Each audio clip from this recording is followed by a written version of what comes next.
तो कैसे हैं आप सब। आशा करता हूं कि आप सभी स्वस्थ होंगे, मस्त होंगे और अपनी तैयारी में व्यस्त होंगे। साथियों, हम लोग SCERT और NCERT का धुआंधार क्लास कर रहे हैं साथियों। और इसी बीच बता दें कि हम लोगों ने कक्षा 3, 4, 5 का EVS कर लिया है और कक्षा 6, 7, 8 का ज्योग्राफी भी कर लिया है। और साथियों, अब कक्षा 6 का कल हमने पॉलिटी देखा था और अब आज जो है कक्षा 7 का पूरा पॉलिटी देखेंगे SCERT और NCERT के दृष्टिकोण से। कल 8 का साथियों पॉलिटी होगा, फिर परसों आपका 6 क्लास से हिस्ट्री शुरू हो जाएगा। दूसरी बात, आप सभी लोग कमेंट जरूर करें ये सीरीज कैसी लग रही है। आप सबों के लिए मैं लगातार मेहनत कर रहा हूँ साथियों। आप सबों के लिए जो मेहनत कर रहा हूँ इस वजह से मेरी भी तैयारी अच्छी हो रही है और आपकी भी मदद कर पा रहा हूँ। हमने है कक्षा 7 का पॉलिटी का PDF साथियों। इसमें SCERT NCERT को हमने समाहित किया है।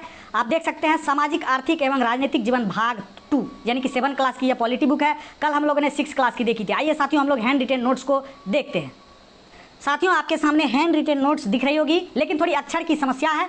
कारण यह है कि मैंने SCERT NCERT दोनों को मिला जुला कर नोट्स बनाया है, तो एक रनिंग में जो ही हम लिख दिए थे तो थोड़ा बहुत अशुद्धि देखने के लिए मिल सकता है। लेकिन जो PDF लेंगे, जो आपको PDF मिलने वाला है, वह कंप्यूटर से प्रिंट करा करके आपको मिलेगा। वह प्रिंट होने के लिए चली गई है। आप देख सकते हैं कक्षा 7। देखिए साथियों, पहले हम लोग SCERT देखेंगे, इसके बाद NCERT देखेंगे। साथियों, आज बहुत सारे पॉइंट आपके दृष्टिकोण से, एग्जाम के दृष्टिकोण से दिया हुआ है, तो आप हमारे साथ शुरू से अंत तक बने रहेंगे। देखिए साथियों, आप देख सकते हैं लोकतंत्र में समानता पहला चैप्टर है 7 क्लास का। तो इसमें सबसे पहले जो SCERT में पॉइंट दिया गया था वह गांधी जी के विषय में था। तो आप देख सकते हैं गांधी जी अफ्रीका प्रवास के दौरान डरबन से प्रिटोरिया जा रहे थे। देखिए साथियों, सबसे पहले तो आपको यह जानना चाहिए कि अफ्रीका जो महात्मा गांधी गए थे वह कब गए थे, इसकी सूचना आपको होनी चाहिए। ऐसे मैं बता देना चाहता हूँ कि 1893 में गए थे और लौटे कब थे, 9 जनवरी 2015 को। और इसी में हम लोग प्रवासी दिवस उसके उपलक्ष्य में मनाते हैं। और गांधी जी जब गए थे तो उस समय अफ्रीका में रंगभेद नीति था और गांधी जी हमारे थे काले कलूठे। तो ये गए ट्रेन में, डरबन से प्रिटोरिया की ये यात्रा कर रहे थे। अब मारिट वर्ग में एक अंग्रेजवा आ गया और उसको जो है पकड़ के ब्रीफकेस पे के फेंक दिया उसको। तो कहने का मतलब है कि तब जो है बड़े नाराज हुए गांधी जी और उन्होंने कहा कि ये नस्लीय भेदभाव नहीं चलेगा और इसके खिलाफ उन्होंने आंदोलन भी किया। तो साथियों, आपसे पूछ सकता है कि गांधी जी अफ्रीका यात्रा के प्रवास के दौरान जब जा रहे थे तो कहाँ से कहाँ के बीच की यात्रा कर रहे थे, तो डरबन से प्रिटोरिया के बीच यात्रा कर रहे थे। ये साथियों आपका SCERT का पॉइंट है। और कहाँ पर अंग्रेज से इनका विवाद हुआ, तो मारिट वर्ग पर इसका विवाद। साथियों, बड़े ही अच्छे प्रश्न का समावेश इस नोट्स में किया गया है। आप देख सकते हैं विश्व स्तर पर समानता के लिए लंबा संघर्ष रहा है। आप देख सकते हैं अमेरिका का नागरिक अधिकार आंदोलन। तो साथियों, अमेरिका में नागरिक अधिकार आंदोलन जिसको कहते हैं सिविल राइट्स मूवमेंट, यह चला 1955 से लेकर के 1968 के बीच। हालांकि साथियों यहाँ स्पेस नहीं था तो मैं नीचे में लिख दिया। देखिए, इसके पीछे का उद्देश्य यह था कि अफ्रीकी अमेरिका लोगों के खिलाफ नस्लीय भेदभाव को गैर कानूनी घोषित करना और दक्षिणी देशों में मतदान अधिकार को पुनः स्थापित करना। बता दें साथियों, यहाँ पर नस्लीय भेदभाव था, तो इसलिए अमेरिका में नागरिक अधिकार आंदोलन हुआ। और यह आंदोलन कब हुआ साथियों, तो आपको ध्यान रखना है 1955 से 1968 के बीच हुआ। सिर्फ उसमें जो है SCERT में अमेरिका में नागरिक अधिकार आंदोलन का जिक्र था, तो मैंने थोड़ा डिटेल कर दिया। और एक शिक्षक के रूप में आपको डिटेल जाना चाहिए और डिटेल BPSC पूछ सकता है।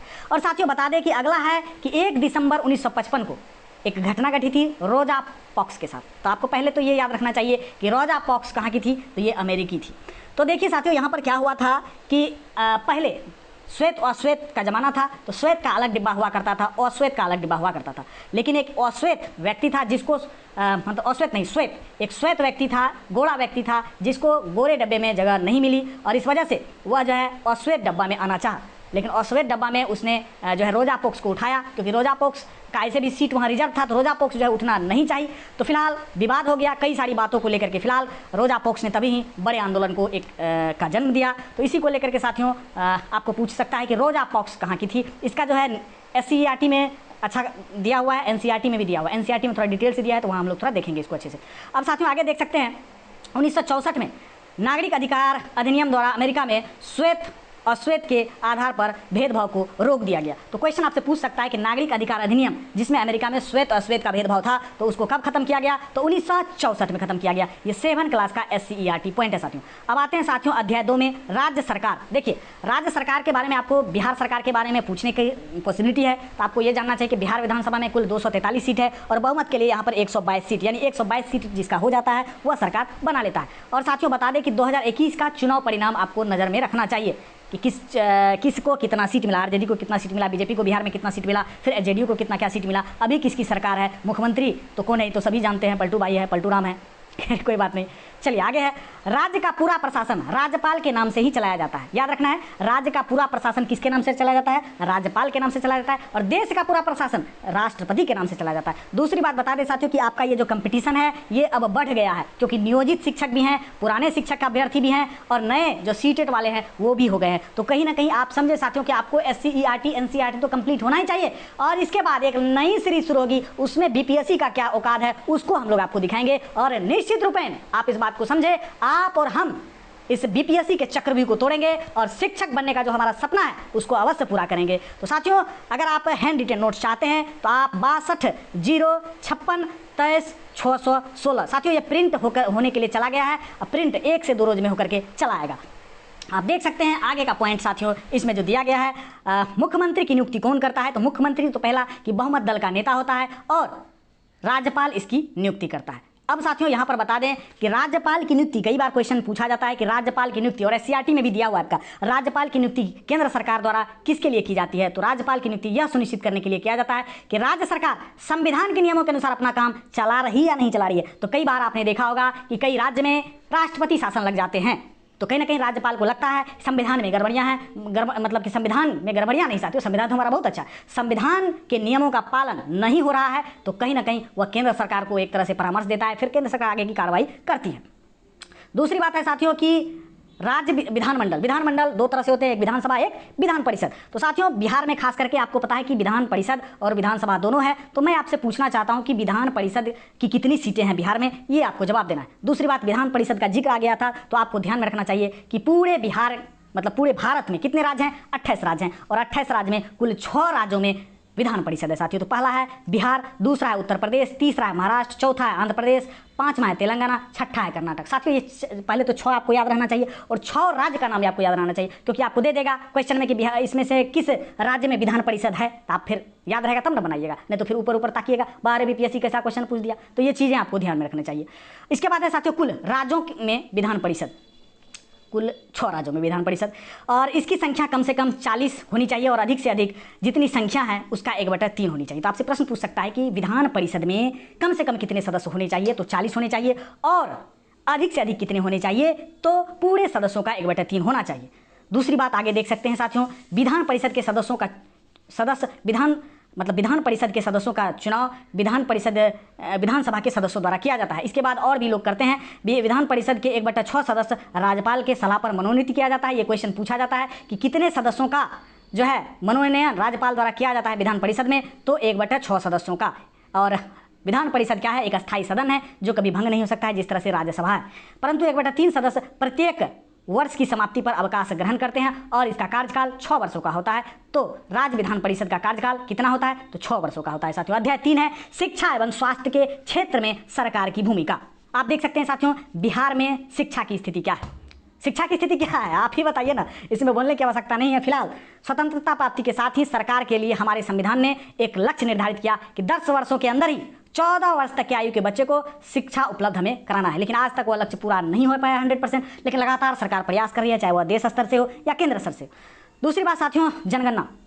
देखिए इसमें जब हम लोग बिहार विशेष पढ़ेंगे, क्योंकि आपके सीटेट एकेडमी चैनल पर खास करके मैं बता दूं साथियों कि आप लोगों को आगे चल के भविष्य में बिहार का मैप, भारत का मैप, वर्ल्ड का मैप का डिटेल डिस्कशन क्लास दिया जाएगा। वजह साफ है, यहाँ से 2-3 प्रश्न आपको पूछा जाएगा, तो कहीं ना कहीं हम उसको भी दरकिनार नहीं कर सकते हैं। एक अच्छा कंटेंट आपको मिलेगा साथियों। मैं एक अभ्यर्थी हूं, आप एक अभ्यर्थी हैं, और मैं जानता हूं कि हमें क्या पढ़ना चाहिए, और आप कुछ सजेशन भी देते रहिए बीच बीच में कि और आगे क्या क्या इसमें तब्दीली करनी चाहिए। फिलहाल हमारा लक्ष्य यही है साथियों कि 3 से 10 तक का NCERT को हम लोग क्लियर करें, और फिर BPSC का क्या औकात है, BPSC शिक्षक बहाली में क्या पूछ सकता है, उसके नज़र से एक कैप्सूल कोर्स आपके लिए लाया जाएगा। उसमें BPSC का सारा कच्चा चिट्ठा हम लोग खोलने वाले हैं साथियों। बात करें कि बिहार की जनसंख्या कितनी है, तो 10 लाख आप देख सकते हैं, 10 करोड़, अभी तो शायद 12 ही हो गया, 12 के आसपास हो गया। तो देखिए इसमें याद रखना है कि पूरे देश में सबसे ज़्यादा जनसंख्या उत्तर प्रदेश में है, इसके बाद महाराष्ट्र है, तीसरा है बिहार। ये क्रम भी कई बार आपको अरेंज करने के लिए दिया जाता है। चौथा अध्याय साथियों की समाज में लिंग भेद। देखिए इसमें कुछ ज़्यादा पॉइंट नहीं था, सिर्फ यही बात रखना है कि लिंग का निर्धारण कैसे होता है। ये तो बायोलॉजिकल सेक्शन है, लेकिन जेंडर का निर्धारण क्या होता है साथियों, ये समाज के द्वारा निर्धारण होता है। अक्सर लोग जेंडर का अर्थ यानी स्त्रीलिंग या पुल्लिंग के विषय के लिए करते हैं, यह एक गलत धारणा है। जेंडर हमारे सामाजिक व्यवहार को दर्शाता है। जैसे अगर लड़की है तो कहेगा कोई कि लड़की साइकिल नहीं चला सकती है, तो ये तो ऐसा ऊपर से तो नहीं लिख के आया है कि लड़की साइकिल नहीं चला सकती है। ये सब क्या है, समाज के द्वारा बनाया गया एक रूढ़िवादी तंत्र है। कहीं कहेगा कि लड़का जो है खाना नहीं बना सकता है, लड़की को खाना बनाना चाहिए। ये रूढ़िवादिता है, ये समाज के द्वारा दिया गया एक रूढ़िवादिता है साथियों। तो याद रखना है, समाज में जो लिंग भेद है, जो जेंडर विभेद है, वह समाज के द्वारा दिया गया है, ना कि प्रकृति या नेचुरल होने से दिया है। इसके बाद बड़ा ही स्मरणीय तथ्य है साथियों, अध्याय 5। देखिए आज के सब्जेक्ट में आपको काफ़ी मजा आने वाला है, और जब इसका एनसीईआरटी शुरू करेंगे वहाँ तो पॉइंट भरा पड़ा है, और आप इतना याद कीजिए सब चीज़ को प्रत्येक दिन कि आपको लगे कि हाँ सीटेट एकेडमी ने दिया है तो दिया है, कुछ दिया है तो दिया है, मेहनत किया है तो किया है। साथियों आपके साथ हमारी भी तैयारी अच्छी हो रही है आपके दया से।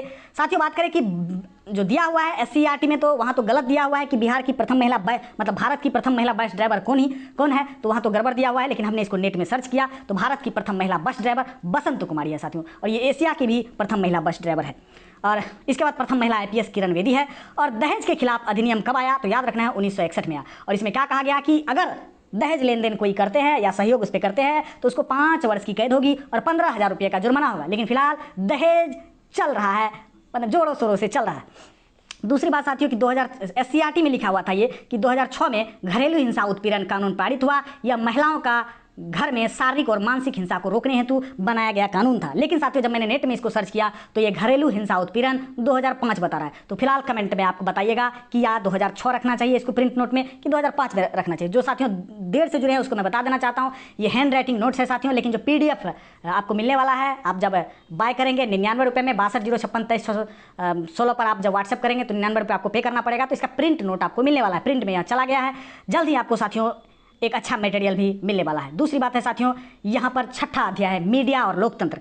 देखिए साथियों इसमें कई सारे पॉइंट दिए गए थे, लेकिन जो भी पॉइंट थे मैंने सबको ले लिया है साथियों। आप देख सकते हैं बिहार में जो बाढ़ आया, भयंकर बाढ़ आया, यह 16 अगस्त 2008 में आया। ये आपसे तारीख पूछी जा सकती है एग्जाम में। आपसे मैं प्रश्न पूछना चाहता हूँ साथियों कि पिछले दिनों मैंने भूकंप से संबंधित बातों को लेकर के बताया था, तो मैं आपसे पूछना चाहता हूँ कि भारत को कितने भूकंप क्षेत्रों में बांटा गया है और दरभंगा में भूकंप कब आया, ये आपको लिखना है। इसके बाद साथियों मनरेगा है। मनरेगा को आपको ध्यान में रखना चाहिए कि महात्मा गांधी राष्ट्रीय ग्रामीण रोजगार गारंटी अधिनियम, ये जो है इसका फुल फॉर्म है साथियों। ये 2 अक्टूबर 2009 से पूर्व इसका नाम क्या था, नरेगा था साथियों। तो याद रखना है कि 2 अक्टूबर 2009 से पहले इसका नाम क्या था, नरेगा था। और मनरेगा कब हो गया, तो 2 अक्टूबर 2009 के बाद इसका नाम मनरेगा हो गया साथियों। इसके बाद है अपन। देखिए अपन एक तरह की समाचार एजेंसी थी, इसमें मुजफ्फरपुर वगैरह की महिलाओं के बारे में जिक्र किया गया है, आपने पढ़ा होगा तो आपको जानकारी होगी। तो इसमें जो है अपन समाचार पत्र, यानी कि अपन का फुल फॉर्म होता है ऑल वुमेन न्यूज। आगे है साथियों मीडिया। मीडिया क्या है, मीडिया अंग्रेजी शब्द मीडियम से लिया गया है, और मीडियम का क्या अर्थ होता है साथियों, माध्यम होता है। आगे है साथियों सबसे इंपॉर्टेंट और कई बार एग्जाम में पूछा गया यह प्रश्न है कि शिक्षा का अधिकार अधिनियम पूरे देश में कब लागू किया गया और वह क्या था। तो शिक्षा का अधिकार अधिनियम 1 अप्रैल 2010 में लागू हुआ, और शिक्षा के अधिकार के तहत इसे 6 से 14 वर्ष की आयु के सभी बच्चों को अनिवार्य एवं निःशुल्क शिक्षा प्रदान की जाएगी, ऐसा जो है कहा गया है। आगे है साथियों विज्ञापन की समझ। जैसे कि अगर आप कोई बिजनेस चलाते हैं, कोई किताब चलाते हैं, कोई इंस्टीट्यूट चलाते हैं या कोई भी चीज़ चलाते हैं, तो शुरुआत में उनको कई लोग नहीं जानते हैं, तो कई लोग क्या करते हैं एडवर्टाइजमेंट भी देते हैं। तो एक व्यक्ति के रूप में, एक नागरिक के रूप में, एक अच्छे कुशल शिक्षक के रूप में आपको विज्ञापन की भी समझ होनी चाहिए कि कोई भी विज्ञापन क्यों दिया जाता है। तो विज्ञापन दिया जाता है उस प्रोडक्ट को मार्केट में स्टेबल करने के लिए। तो साथियों उससे 2 पॉइंट यहाँ पर निकले, तो मैं आपको बता देना चाहता हूँ कि 2 पॉइंट क्या कुछ निकले। आप देख सकते हैं हमारी त्वचा में मेलानिन नामक पदार्थ होता है जिससे हमारी त्वचा का रंग तय होगा। तो क्वेश्चन आपसे पूछ सकता है हमारी त्वचा में कौन सा ऐसा चीज़ है जिससे हमारी त्वचा का रंग तय होता है, वह मेलानिन है साथियों। मेलानिन से हमें सूर्य की नुकसानदायक पराबैंगनी किरण से बचाता है। तो क्वेश्चन आपसे पूछ सकता है कि हमारा शरीर में पाया जाने वाला कौन सा ऐसा तत्व है जो सूर्य के जो नुकसानदेही किरण पराबैंगनी है उससे बचाता है, तो मेलानिन है। और मेलानिन से ही त्वचा का रंग निर्धारण होता है, और जो लोग सांवले दिखते हैं उसमें कम व गोरे दिखते हैं। यानी साफ तौर पर समझें कि मेलानिन ज़्यादा होगा तो व्यक्ति श्यामला होगा, मेलानिन कम होगा तो वह गोरा दिखेगा। लेकिन फिर भी लोग क्या करते हैं, फेयर एंड हैंडसम लगाते हैं,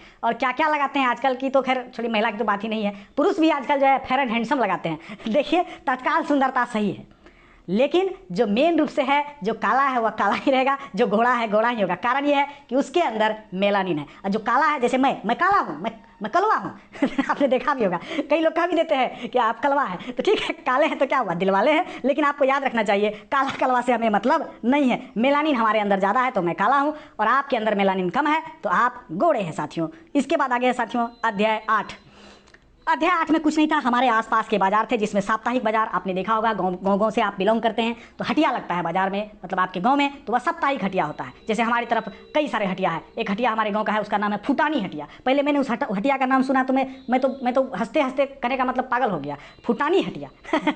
इसी तरह का आपको हटिया होगा, किसी का गाँव का नाम से हटिया होगा, तो ये साप्ताहिक हटिया 1 सप्ताह में एक बार लगता है। इसके बाद शहर मोहल्ले के दुकान के बारे में बताया गया। इसके बाद शॉपिंग कॉम्प्लेक्स, जो आजकल बड़े बड़े कॉम्प्लेक्स बन रहे हैं साथियों, एक फैशन सा ट्रेंड सा चल गया है, भैया हम जाएंगे विशाल मेगा मार्ट, हम जाएंगे इस मेगा मार्ट, हम जाएंगे उस मेगा मार्ट, हम चलते हैं 19। ये तरह तरह की चीज़ें हैं, तरह तरह के लोग हैं, सबका अपना अपना ये है साथियों। इसके बाद जगनारायण मसाला व्यापारी के बारे में कुछ था उसमें, बस सिर्फ यही था कि पटना सिटी के मारूफगंज में सबसे बड़ा मसाला व्यापारी का ये जो है एक व्यक्ति है, तो कहीं ना कहीं। इसके बाद आगे है साथियों अध्याय 10, चले मंडी घूमने। देखिए साथियों, चले मंडी घूमने में जो पहला पॉइंट था न्यूनतम समर्थन मूल्य, यानी कि MSP, मिनिमम सपोर्ट प्राइस। कई बार जो है पूछा भी जाता है फुल फॉर्म कि MSP का फुल फॉर्म क्या होता है, तो आपको याद रखना है MSP का फुल फॉर्म होता है मिनिमम सपोर्ट प्राइस। और साथियों बता दें कि किसान को अपनी फसल का उचित मूल्य मिले, इसके लिए सरकार फसल के लिए न्यूनतम समर्थन मूल्य निर्धारित करती है। और आपको पता होगा कि इसी बीच एक बिल लाया था, किसान बिल,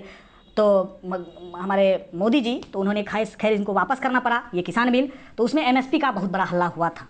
तो सर क्या है कुछ वो आपको पता होगा।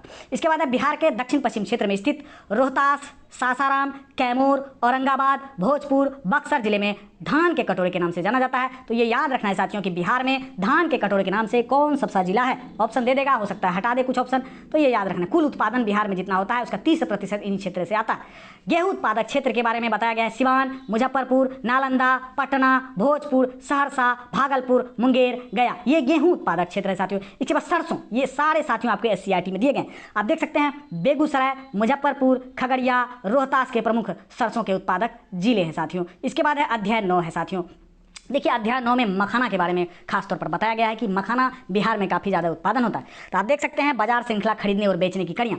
देश में मखाना की कुल उत्पादन का 85% हिस्सा बिहार का होता है। तो आपसे क्वेश्चन पूछ सकता है कि मखाना जो पूरे देश में हमारा उत्पादन होता है वह सबसे ज़्यादा किस राज्य से आता है, तो बिहार से आता है। दरभंगा, मधुबनी, समस्तीपुर, सहरसा, सीतामढ़ी, पूर्णिया, कटिहार, किशनगंज, यहाँ से जो है आपको 85% उपलब्ध करवाया जाता है मखाना। देखिए मखाना की खेती काफ़ी कठिन होती है, काफ़ी कहने का मतलब है कि काफ़ी जटिल होती है साथियों। हमने हमारे रिलेशन में भी कई लोगों को देखा है मखाने की खेती करते हुए, आपने भी देखा होगा। कई बार उन्हें घाटों का भी सामना करना पड़ता है, कई बार बड़ा मुनाफा भी होता है, लेकिन अंततः परेशानी भी बहुत है। देखिए मखाना की खेती के लिए क्या होता है, मखाना की खेती किया जाता है, फिर गुड़िया निकाला जाता है, गुड़ियों से फिर लावा बनाया जाता है, फिर स्थानीय अढ़तिया कर दिया जाता है, फिर थोक को दिया जाता है, फिर खुदरा, फिर उपभोक्ता, तमाम तरीके की चीज़ें से वह जो है लोगों तक पहुँचता है। इसके बाद आगे है साथियों अध्याय 11, समानता के लिए संघर्ष। देखिए इसमें जो पहला पॉइंट था कि गंगा नदी पर फरक्का बांध बना है, तो आपसे क्वेश्चन पूछेगा कि फरक्का बांध किस नदी पर बना हुआ है, तो गंगा नदी पर बना हुआ है। और कब बना था साथियों, 1975 में बना था, और मुर्शिदाबाद जिले में यानी कि पश्चिम बंगाल में यह बना हुआ है साथियों। इसके बाद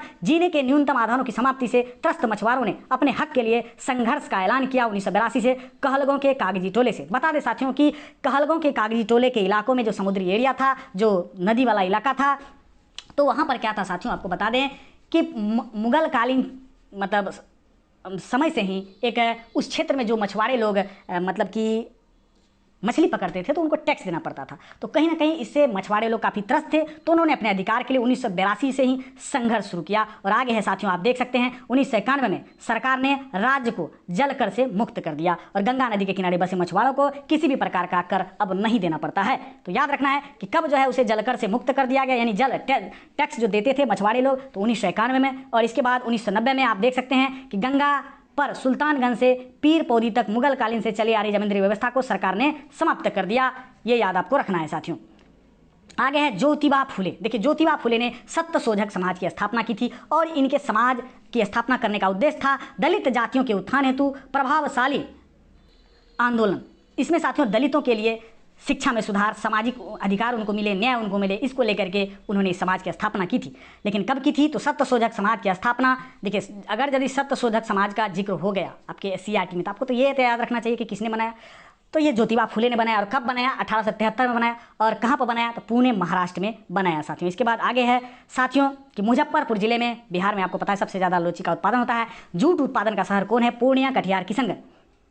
इसके बाद है पूर्णिया के गुलाब बाग में जूट की सबसे बड़ी मंडी है, ये याद रखना है। और गन्ना बिहार की प्रमुख व्यावसायिक फसल है। एक समय में बहुत बड़ा हुआ करता था, लेकिन अब तो बहुत हद तक कम हो गया है। स्वतंत्रता से पूर्व बिहार को देश का चीनी का कटोरा कहा जाता था, क्योंकि 1942-43 में राज्य में कुल 32 मिल थे और देश में मात्र 140 मिल थे। यानी कि जहां स्वतंत्रता प्राप्ति के समय पूरे देश में 140 मिल थे, उसका 32 मिल आपको जो है बिहार में ही था। इसलिए स्वतंत्रता से पूर्व बिहार को चीनी का कटोरा कहा जाता था। लेकिन आज इस भ्रष्ट नेताओं ने, चाचा भतीजों ने, खैर क्या कुछ राजनीतिक बातें हम लोग नहीं करेंगे, लेकिन आप तो इस बात को लेकर के सजग रहें, जो हमारा गौरवमयी बिहार है वह कहीं ना कहीं अब डूबता हुआ नजर आ रहा है। और अब हम शिक्षक अभ्यर्थियों को शिक्षक बन करके एक अच्छा बिहार बनाने का प्रयास करना है।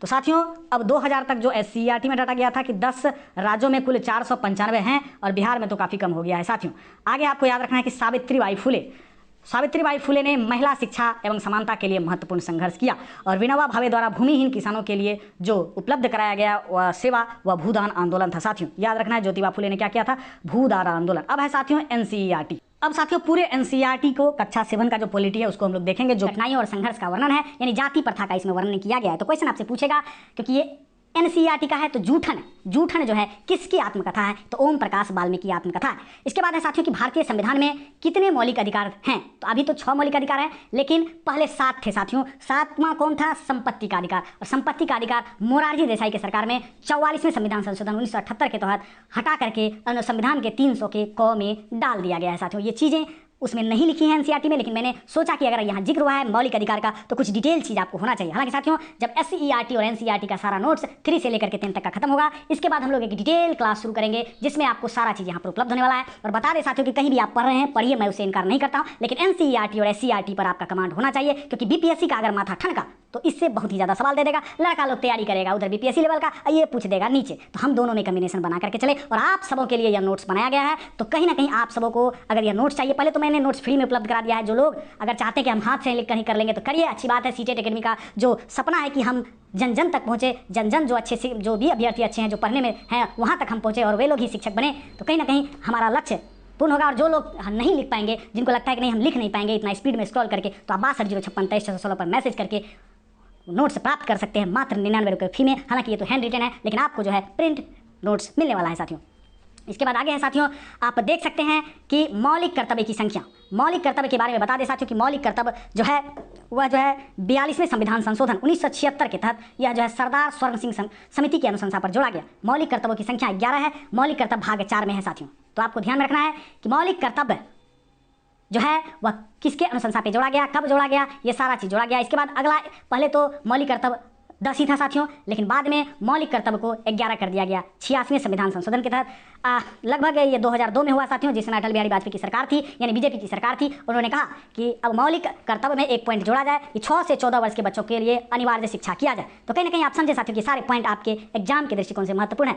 और इसके बाद मध्याह्न भोजन की शुरुआत साथियों, मध्याह्न भोजन की शुरुआत सबसे पहले तमिलनाडु राज्य में शुरू किया गया। और यह कब किया गया, तो 1995 में किया गया। कई जगह कई मैटर है, लेकिन मैंने प्रयास किया है कि नोट्स को संशोधित करने का। तो आप सभी लोग अगर यदि कुछ गलती रह गई होगी तो कमेंट कीजिए, तो जो इसका प्रिंट नोट्स आने वाला है सॉफ्ट कॉपी में, वो जो है आपको अच्छे तरीके से मिलेगा। नागरिक अधिकार अधिनियम संरक्षण 1995 में पारित हुआ। इस नियम माध्यम से किसी भी रूप में अपशिष्टता अथवा छुआछूत का आचरण करने वाले का दंड का प्रावधान। तो आपसे क्वेश्चन पूछ सकता है कि नागरिक अधिकार अधिनियम का संरक्षण कब हुआ, 1995। इसके बाद रोजा पॉक्स, अभी मैंने आपको बताया कि रोजा पॉक्स कहाँ की थी, तो अमेरिका की थी। और श्वेत वाला और अश्वेत वाला डिब्बा को लेकर के लड़ाई हुआ था, तो फिर इसमें रोजा पॉक्स ने बड़ा आंदोलन छेड़ दिया। तो ये चीज़ें आपको याद रखनी है। नागरिक अधिकार आंदोलन सर्वप्रथम अमेरिका में हुआ। और ये आंदोलन साथियों यहाँ पर न होगा, कई बार छूट जाता है कोई चीज़। आंदोलन नस्लीय अलगाव, भेदभाव, विघटन को खत्म करने के लिए था। इसके बाद आगे है साथियों मौलिक अधिकार। देखिए, पहले तो मैं बता दूं साथियों कि मौलिक अधिकार भाग 3 में अनुच्छेद 12 से 35 तक है। ये चीज़ें आपको याद रहनी चाहिए। और पहले मौलिक अधिकार कितना था, 7 था, लेकिन अब कितना है, 6 है। किसको हटाया गया, मोरारजी देसाई की सरकार में जो है 44वें संविधान संशोधन 1978 के तहत इसको हटा करके संपत्ति का अधिकार 300 के क में दे दिया गया, कानून के अधिकार के अंतर्गत। इसके बाद है साथियों स्वास्थ्य में सरकार की भूमिका। दूसरा चैप्टर है NCERT का साथियों। तो उसमें पहला पॉइंट था PSC का फुल फॉर्म क्या होता है, तो आपको याद रखना है प्राइमरी हेल्थ केयर। PSC का फुल फॉर्म क्या होता है साथियों, प्राइमरी हेल्थ केयर। इसके बाद एक कोस्टारिका का जिक्र था, तो मैंने नेट में सर्च कर लिया कि आखिर कोस्टारिका है कहाँ। तो कोस्टारिका एक मध्य अमेरिकी राष्ट्र है जो प्रशांत महासागर और कैरेबियन सागर के बीच स्थित है साथियों। इसके बाद एक कोविड-19 और चिकन पॉक्स का जिक्र था, तो उसमें सिर्फ यही था कि संचारी रोग है, यानी संक्रामक रोग है। तो या तो वायरस से होता है, तो आपको यह बताना है कोविड-19 किस वायरस से फैलता है, चिकन पॉक्स किस वायरस से फैलता है। आगे है साथियों राज्य शासन कैसे चलता है, चैप्टर 3। देखिए, राज्य के पूरे बजट का 40% पंचायतों को दिया जाता है। हालांकि साथियों इस डाटा पर मुझे संदेह है, थोड़ा सा इसको चेक करके आप बताइएगा। मुख्यमंत्री एवं अन्य मंत्रियों की नियुक्ति राज्यपाल करता है, इससे पहले हमने ही आपको बताया है। इसके बाद साथियों राज्य विधानमंडल 2 सदन होते हैं, एक विधानसभा एक विधान परिषद, और विधान परिषद 6 राज्यों में है। मैंने अभी बताया कुछ ही देर पहले कि बिहार, उत्तर प्रदेश, महाराष्ट्र, आंध्र प्रदेश, तेलंगाना, कर्नाटक। साथियों ये आपको राइटिंग जो है थोड़ी अशुद्ध दिख रही होगी, तो ये जो है एक रनिंग में बनाया गया है, तो इससे चिंता नहीं करना है। जो नोट्स मिलने वाला है साथियों वो प्रिंट मिलने वाला है। इसके बाद शासन का स्तर कैसा है साथियों? शासन का स्तर 3 स्तर का है, स्थानीय स्तर, राज्य स्तर, केंद्र स्तर। और राज्य का प्रमुख कौन होता है साथियों? राज्यपाल होता है, याद रखना है। और राज्यपाल की नियुक्ति कौन करता है? वह राष्ट्रपति करता है साथियों। इसके बाद औरतों की बदलती दुनिया, यानी कि आज के समय में, यानी कि आपको पता है साथियों कि पहले औरत को क्या होता था? दबाया जाता था, लेकिन आज सरकार के प्रयास से, आम लोगों की जागृति के प्रयास से औरतों की स्थिति में बहुत ज़्यादा सुधार आया है, और सरकार भी कई तरह से उसको लाभान्वित कर रही है, और महिलाएं भी कहीं ना कहीं हर क्षेत्र में आगे आ रही है। आप देख सकते हैं साथियों बिहार की 73.2% महिला खेतों में काम करती है। ये नया डाटा है साथियों, हालांकि SCERT में देखेंगे तो वहाँ डाटा थोड़ा गलत दिया है, लेकिन अभी जो नया डाटा है साथियों आपको याद रखना है कि भारत की लगभग 73.2% महिला खेतों में काम करती है, और 12% ऐसी महिला है जिनके पास अपनी खेत नहीं है, या यूँ कहें तो कृषक मजदूर है। और आप कमेंट कीजिए, कल ही मैंने आपको बताया कि कृषक मजदूर कौन होते हैं। और भारत में प्रत्येक 10 वर्ष में जनगणना होता है, और इसके पहले हमने आपको बताया कि भारत में सबसे पहली बार स्वतंत्रता से पहले जनगणना कब हुआ, इसके बाद उस समय वायसराय कौन था, ये सारा चीज़ बताइए, और प्रथम महाविभाजक की जनसंख्या कब मनाया गया, ये सब सारा चीज़ सोचिए साथियों। इसके बाद रामाबाई ने 1898 में एक मिशन को स्थापित किया पुणे में। तो क्वेश्चन पूछ सकता है कि जो मिशन स्थापित की थी रामाबाई, वह कौन सा मिशन था? वह मुक्ति मिशन था साथियों। और मुक्ति मिशन में क्या था कि मिशन में विधवाओं और गरीब महिलाओं को आश्रय दिया, और उन्हें साक्षर और आर्थिक रूप से मजबूत करने का एक तरह से सफल प्रयास किया। आगे देख सकते हैं साथियों इसी तरह से, हालांकि रामाबाई ने जो है ये मुक्ति मिशन जो स्थापित किया था, ये पुणे के खेरगांव में स्थापित किया है। तो वहीं पूछा गया है कि खेरगांव में विधवा स्त्रियों और गरीब औरतों को पढ़ने लिखने और स्वतंत्र होने की शिक्षा दी जाती है साथियों। इसके बाद रास सुंदरी के बारे में था, तो रास सुंदरी को अक्षर का ज्ञान साथियों नहीं था। आपको याद रखना है, रास सुंदरी जो थी उनको अक्षरों का ज्ञान नहीं था। आगे रास सुंदरी के बारे में एक और है साथियों, रास सुंदरी की पिता का मृत्यु उनके बचपन में ही हो जाता है। इसकी औपचारिक शिक्षा नहीं हो पाती है, लेकिन फिर भी अपने लगन से बांग्ला भाषा में यह जो है काफ़ी ज़्यादा अच्छा करती है, और बाद में यह पहली आत्मकथा लिखने वाली भारतीय महिला बन जाती है। तो आपसे क्वेश्चन पूछ सकता है कि पहली आत्मकथा लिखने वाली भारतीय महिला रास सुंदरी, ये साथियों आपके NCERT में दिया गया।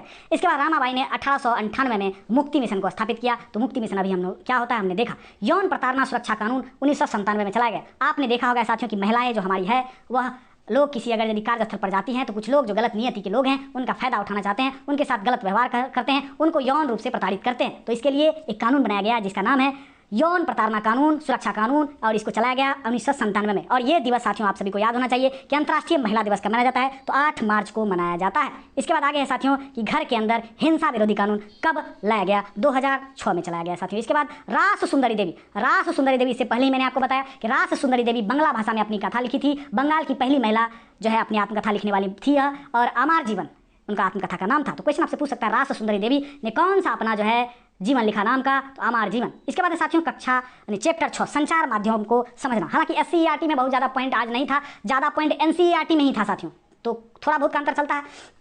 अब देखिए साथियों लहरिया नामक समाचार पत्र उत्तर प्रदेश से संबंधित है। तो आपसे क्वेश्चन पूछ सकता है BPSC कि लहरिया नामक समाचार पत्र किस देश से संबंधित है, तो आपको याद रखना है लहरिया नामक समाचार पत्र उत्तर प्रदेश से संबंधित है। और उत्तर प्रदेश के चित्रकूट जिले के 8 दलित महिलाओं द्वारा हर 15 दिन पर खबर लहरिया नामक अखबार प्रकाशित किया जाता है, और इस समाचार पत्र में स्थानीय बुंदेली भाषा का प्रयोग किया जाता है। ये चीज़ें आपको याद रखनी चाहिए। और उसी में साथियों संचार की बातें हैं, तो पहला हमारा एप्पल सैटेलाइट 1981 में अंतरिक्ष में भेजा गया। और आपसे मैं प्रश्न पूछता हूँ साथियों कि इलेक्ट्रॉनिक टाइपराइटर कब आया, ये आपको बताना है। इसके बाद भारत में 1959 में पहला दूरदर्शन केंद्र स्थापित किया, और वह कहां पे किया, दिल्ली में किया, ये आपसे प्रश्न पूछ सकता है। और बिहार में पहला दूरदर्शन केंद्र कहां पर स्थापित हुआ, मुजफ्फरपुर में स्थापित हुआ साथियों, ये आपको बताना चाहिए।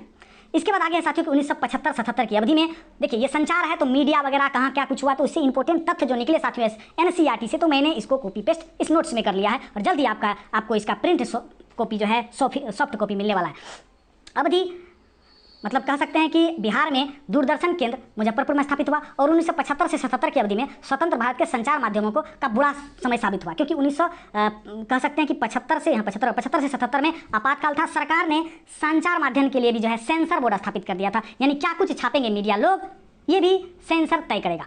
प्रिंटिंग प्रेस का आविष्कार गुटेनबर्ग ने किया। ये चीज़ें साथियों आपको NCERT में देखने के लिए मिलेगी। इसके बाद है साथियों कि चैप्टर 7 यानी कि हमारे आसपास के बाजार। आगे है साथियों पहला क्वेश्चन इसमें कि मतलब रूस नहीं, सॉरी, रुई कपास के बीज से प्राप्त होता है और इस खेती के लिए सबसे ज़्यादा निवेश किसमें करना पड़ता है? ये चीज़ें आपको जवाब देनी है साथियों, नेट में सर्च कीजिए। रुई कपास के बीज से प्राप्त किया जाता है और जब कपास की खेती हम लोग करते हैं, हालांकि गुजरात और महाराष्ट्र में सबसे ज़्यादा कपास की खेती होती है और काली मिट्टी में यह कृषि होती है साथियों, मैंने ज्योग्राफी में बताया है डिटेल तरीके से। और तो आपको बताना है कि खेती में निवेश के लिए सबसे ज़्यादा निवेश किस में करना पड़ता है? कपास की खेती में। कपास के पौधे के लिए डोडे में रुई भरी होती है साथियों, कपास के पौधे के डोडे में रुई भरी होती है। इसके बाद तमिलनाडु सरकार निःशुल्क स्कूल यूनिफॉर्म कार्यक्रम चलाती है और पावरलूम बुनकरों को सहकारी समितियों से कपड़ा खरीदती है। यानी तमिलनाडु सरकार निःशुल्क यूनिफॉर्म योजना चलाई है और कहाँ के बुनकरों से खरीदती है, ये आपको समझ में आना चाहिए। परलूम क्या है? पावरलूम, सॉरी, पावरलूम यहाँ पर होगा। पावरलूम बिजली चलित करधा है साथियों। इसके बाद है इरोड बाजार, तमिलनाडु में है साथियों। आगे है चैप्टर नंबर 8, ये लास्ट है साथियों, 9वां चैप्टर तक है। तो याद रखना है साथियों, चैप्टर नंबर 8 में बाजार में एक कमीज। देखिए, दादन व्यवस्था आपको याद रखना चाहिए। दादन व्यवस्था एक ऐसी व्यवस्था है जहाँ पर व्यापारी क्या करता है, कच्चा माल देता है, उसको तैयार माल प्राप्त हो जाता है। यानी व्यापार और बुनकरों के बीच एक संबंध स्थापित करता है दादन व्यवस्था। इसके बाद है कुरनूर, कहाँ पर है? आंध्र प्रदेश में है। और इसके बाद समानता के लिए संघर्ष में 2 पॉइंट निकला साथियों। तवा नदी कहाँ पर है? तो यह महादेव की पहाड़ी से निकलती है और यह तवा जलाशय कहाँ है? तो यह मध्य प्रदेश में है साथियों। तो कैसा लग रहा है यह क्लास? कल साथियों कक्षा 8 का पूरा पॉलिटी हम लोग देखेंगे।